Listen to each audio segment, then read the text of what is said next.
Welcome back. President Biden and former President Trump agreeing to 2 debates, but only under certain conditions. Biden's campaign has requirements. He says he requires the debates to be held in a television studio with no live audience, no third-party candidates participating, including RFK Jr., and each candidate's microphone must be muted after their time expires. Trump, meanwhile, says he wants both debates to last 2 hours. He wants both candidates standing up the whole time, and that it must take place in a large venue. Fox News' White House correspondent Peter Doocy grilled the White House on the president's sudden desire to have a debate. Watch this. Does a person generally want to debate when they are winning or when they are losing? I am not going to do political punditry from here, my friend. So should we see this sudden offer from the president to debate as a signal that you guys realize you need to change the subject after some really bad polling? This is a president that has had a pretty successful legislative, especially legislative tenure in the first 3.5 years, and has delivered on many things that are popular to the American people. As it relates to the debate, you got to talk to the campaign about it. That is a question for the campaign, and I'm sure they are eager to answer your questions, Peter. Joining me now is former Acting Attorney General Matt Whitaker. Great to see you, Matt. Thanks very much for being here. Good morning. Your reaction to these 2 debates coming up? Well, it's something. I don't think it's enough. I think these 2 candidates should debate more. And, my kudos to both of them to agreeing to do something in June. The primaries have been over, obviously, for quite some time. But, we could do an entire debate between these 2 just on the border. And you could do another debate on inflation. You could do another debate on so many specific topics. Yeah. The fact that Donald Trump has to go to CNN in Atlanta and be moderated by Jake Tapper and Dana Bash tells you, I think, everything you need to know, which is Joe Biden is retreating to a very safe place. And, I don't think that's going to be good for really getting into these big issues. Yeah, it's a great point that you make. By the way, we just spoke with James Comer, the chairman of the Oversight Committee, and he's sent out a subpoena today.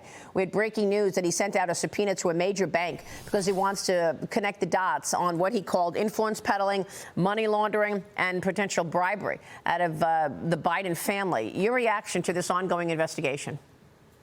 Yeah, I heard the chairman right before this, and one of the things that struck me as a former federal prosecutor is money laundering is a very serious federal crime, and his point that there are billionaires with lots more money than the Bidens ever had that had far less bank accounts. I mean, obviously the structuring of these money transfers, trying to hide behind various LLCs with their names not on it, I think is clear evidence of money laundering, and I'm glad that he continues to pursue this because the American people need to understand what was going on and how Joe Biden was benefiting from his family's business and selling influence and access to him. Yeah, he said dozens and dozens of bank accounts and LLCs is what they identified. And the letter is just compelling that he sent the White House back in March of 2024, so we'll keep following it.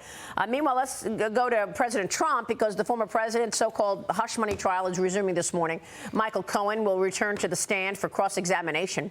Trump's lawyers grilled him Tuesday about his negative statements about Trump on TikTok. Cohen is expected to be the prosecution's final witness. The New York Appeals Court, meanwhile, rejecting Trump's bid to have that gag order lifted. He's got the gag order in place while Joe Biden is, going all over the country, swing states, talking about how bad Trump is. AG, what are you expecting to see today, and how would you assess this case so far?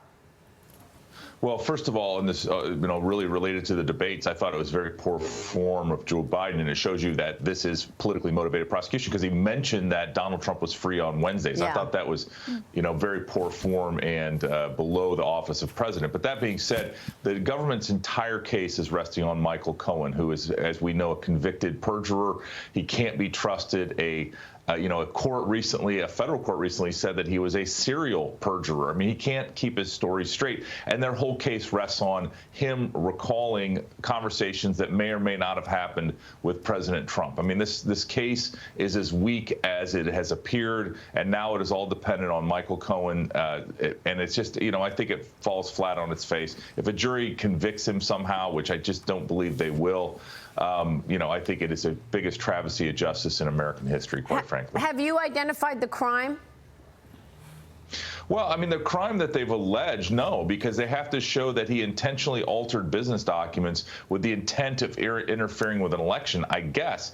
And there's no testimony about the mental state of Donald Trump. Nobody can, even Michael Cohen can't say that he intended to interfere with an election. They've said it had the effect on the election, possibly, but that's not enough. And if this judge, which again, I don't trust him because he's conflicted and he should have recused because of his daughter's business, but if this judge doesn't issue a directed verdict at the close of Michael Cohen's testimony, I just can't imagine a jury convicting because, there is no crime here and there's no crime that's been proven. Would you compare this in any way to Hillary Clinton back in 2015, 2016? Her campaign paying for a Steele dossier that was a lot of trash about her competitor, Donald Trump. Did she use campaign money? Is there any similarity here to the Russia collusion lie that we all lived through? Yeah, Maria, I think that's a great point. There is, because remember, they falsified business records as well. They said that these were legal expenses. It was to do Oppo research. They laundered it through a law firm. And I think again, if you're going to charge Donald Trump with this type of crime, then they should have charged Hillary Clinton and her campaign with the same crime, because in Donald Trump's case, the FEC found that this was not a campaign expense and there was nothing wrong. In Hillary Clinton's case, they found that it was a campaign expense that had been hidden through this law firm. Incredible. Todd Pyro. AG Whitaker, in light of what you just said about the prosecution's case, or lack thereof, or lack of any evidence, or really nothing there, would you even put on a case if you were in charge of Trump's defense team? Or would you say, look, I'm going to try to curry some favor with the jury, be like, we're not going to waste your time anymore, we're going to arrest right off the bat, unless, Bob Costello notwithstanding? Well, as you know, I was a prosecutor for 5.5 years, tried cases, and I tried cases as a defense lawyer after that.